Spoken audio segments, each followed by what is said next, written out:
So next examples is the ballistic stretching, Claire, that we're going to go through. Again, these can be quite controversial and sometimes it can be quite dangerous, probably if you're not done, sort of more sort of dynamic stretching or static stretchings before you start these, when you're doing a warm-up. It involves taking sort of joints and muscles sort of beyond its normal range of motion. Examples being sort of bouncing, sort of jerking, sort of forceful movements. It's useful sort of for sports performers in preparation for training sort of or competitions. It's not normally used sort of in personal training settings unless you're training sort of explosive athletes like gymnastics or sort of martial arts.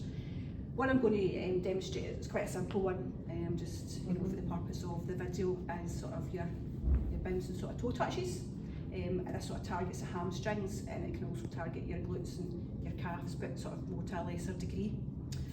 So what we're doing is, we're standing upright, sort of normal alignment as we normally do. Your feet sort of for distance. I'll sort of do hip width, just beyond hip width apart. You can bring them in a wee bit, just maybe to your hips, and you sort of toes are facing forward, and you're keeping your legs straight, your knees soft with a wee slight bend in them. You don't want to sort of extend them out, flex them out or anything like that. Your arms down at your side, and then what we'll do is we keep our body loose and we bend sort of forward from the torso, and at this point we let our fingers run down to our toes, and then tuck my head in, and when in this position, so we add a wee slight bounce to that, and that's sort of the ballistic sort of stretching side of it. So I'll just sort of demonstrate that now. Okay, so I'm bending from my torso,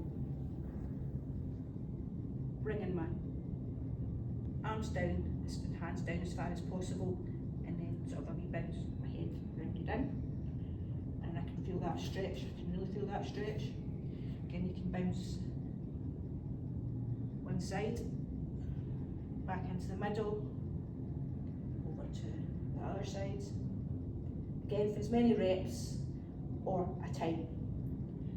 And then when you're finished, gently bring your hands back up, so unraveling.